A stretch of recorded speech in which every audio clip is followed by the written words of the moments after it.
राम राम श्री राम राम राम राम राम राम राम राम राम राम। जय श्री राम दोस्तों, कैसे आप सब। स्वागत करता हूं आप सबका एक नए अंक में, एक नए एपिसोड में अपने YouTube चैनल स्टोरीज ऑफ बाबा नीम करौली, जहां मैं आप लोगों के साथ शेयर करता हूं बाबा नीम करौली महाराज की जीवनी, उनके कुछ किस्से और कुछ अद्भुत चमत्कार। दोस्तों, कहते हैं कि महाराज जी हमेशा अपने भक्तों का ध्यान रखते थे, हमेशा अपने भक्तों की चिंता किया करते थे, और किसी भी भक्त के जीवन में कोई संकट आने वाला होता था या कोई भी कष्ट आने वाला होता था तो महाराज जी उसे पहले ऐसे आगाह कर दिया करते थे। तो आज का किस्सा, आज का एपिसोड जुड़ा हुआ दोस्तों कुछ ऐसे ही इंसिडेंट के साथ में। एक बार महाराज जी जो है चर्च लेन इलाहाबाद में आए हुए थे, और वहीं पर एक महिला थी जो महाराज जी की बहुत बड़ी भक्त थी। वह महिला जगाती निवास कर्नलगंज इलाहाबाद में बाबा जी के दर्शन के लिए आई और बाबा जी के चरण छुए, बाबा जी से बातचीत करने लगी। बाबा जी ने बातचीत के दौरान ही जो है उस महिला से कहा कि तुम्हारी तबीयत तो ठीक है।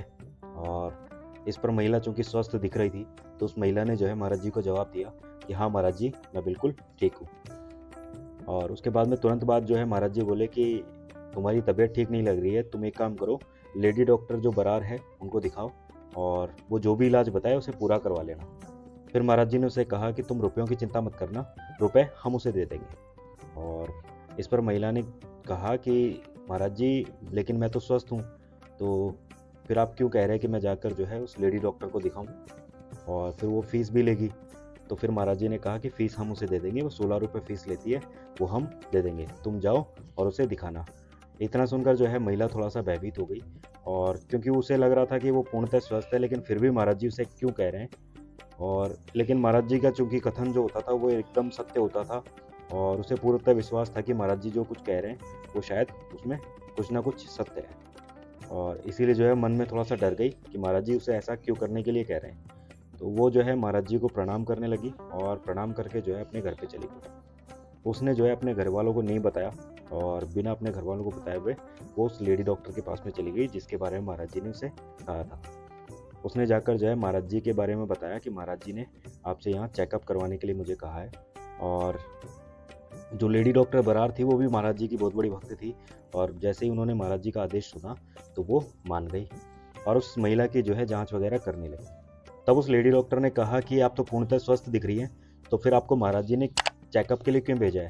तब उस महिला ने कहा कि पता नहीं, महाराज जी के पास में मैं दर्शन करने के लिए गई थी और महाराज जी ने तभी मुझे अचानक से कहा कि तुम्हारी तबीयत ठीक नहीं है और तुम जाओ और उस लेडी डॉक्टर को दिखा देना, वो जो भी इलाज बताए उसे पूरा करवा लेना। और मैंने जब मना किया तो फिर महाराज जी ने मुझे कहा कि मेरी आज्ञा है, मेरी आज्ञा मान ले, पैर पड़ जाएंगे तो घर वाले भी नहीं पूछेंगे। और इतना कहने के बाद में जो है महाराज जी फिर चुप हो गए। तो उनकी ये वाणी सुनकर जो है मुझे थोड़ा सा भय हो गया, और इसीलिए मैं आपको दिखाने के लिए आ गई। डॉक्टर उनके बात सुनने के बाद में उनका सारा चेकअप वगैरह करने लगी। जब रिपोर्ट वगैरह चेक की तो पता लगा कि उनके जो पैर थे, पैरों के अंदर जो है ब्लड ब्लॉकेज वाली प्रॉब्लम थी, और वो इशू इतना धीरे धीरे बढ़ रहा था कि उसकी वजह से जो है उनको पैरालाइज अटैक आने वाला था, और कुछ ही दिनों के पश्चात जो है वो पैरालाइज होने वाली थी। और इसीलिए जो है महाराज जी ने उसे कहा।